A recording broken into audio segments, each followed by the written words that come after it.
A student of mine recently asked me what kind of LSAT score goal he needs to set if he wants to go to a top law school. His GPA is roughly a 3.3. He wants to balance it out with a top LSAT score, and he's taking the LSAT this fall. I'm going to share with you the advice that I gave him in the hopes it can change your LSAT and law school admissions journey going forward for this cycle. For those who don't know me, my name is Steve Schwartz. I've been teaching the LSAT since 2005, and I increased my LSAT score from a 152 to a 175, and I've been teaching the LSAT for nearly 20 years now. And what I found is that LSAT score goals don't make a whole lot of sense, and they oftentimes lead students to aim lower than they otherwise would. This student said he was thinking of maybe going for a 165 because he wanted to go to a top law school, but didn't think he could get into a school like NYU or Columbia.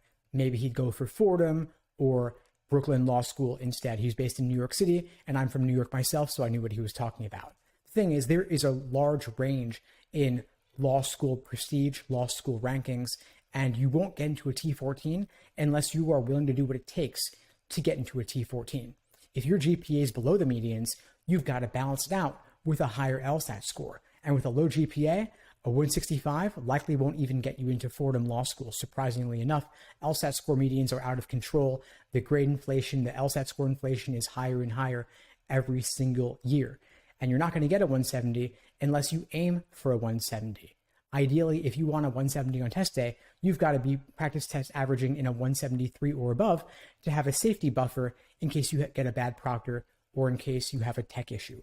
But no matter ultimately, whatever your GPA is, no matter what your law school goals are, you always are going to want to have the highest LSAT score possible because that'll open up more doors. It'll get you more scholarship money, it'll get you into better law schools, and possibly both. So if you think to yourself, I'm going to aim for a 160, or I'm going to aim for a 165, you're selling yourself short. And if you don't aim for a 170, you're not going to get a 170 because you're not going to be willing to put in the work that it takes to get a 170. Getting a 170 LSAT score is going to put you in the top 3, top 4% of all test takers out there. And so you've got to study differently than the vast majority of test takers if you want a score that's going to be higher than the vast majority of test takers. You've got to fundamentally prep in a different way. And typically, scoring 160 involves being able to consistently apply the strategies.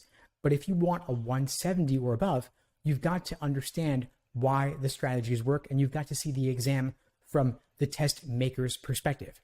It's like the difference between asking me, how do I get faster on LSAT logical reasoning, and what is the difference between these two really rare types of logical reasoning questions? They don't fit the mold what I've seen before. I've done thousands of questions. How do I approach these seemingly unique logical reasoning questions? The former question, just asking, how do I get faster, indicates you may not have done that much up to this point. When you go deep, and when you've looked at all the old logical reasoning questions going back 20, 30 years, that shows me you're putting in the work and aiming to understand everything under the sun. You're leaving no stone unturned. Now, there are roughly 60 LSAT practice tests in the new LSAT format without logic games, and you better bet that there are tons of students out there aiming for a 170 plus who are going to do all of those 60 exams.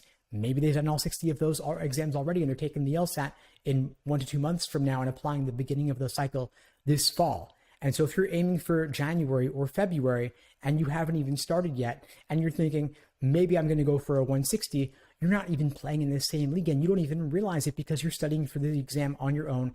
You don't know others going through the process. And so one of the benefits of joining a community, a study group, a course with live classes is that you're surrounding yourself with other top performers willing to invest themselves in this process, gunning for those 170 plus LSAT scores, raising you up, motivating you, encouraging you to do whatever it takes to get there, carving out the time, blocking it off in your schedule to make it happen. And by the way, that is something we offer at LSAT Unplugged. We offer live online classes via Zoom, on-demand video courses, small group coaching, and one-on-one coaching to help you on your journey to 170 plus. If you're interested in finding out more, you can check out the links below this video to book a call with me and my team. We'd be glad to help you out.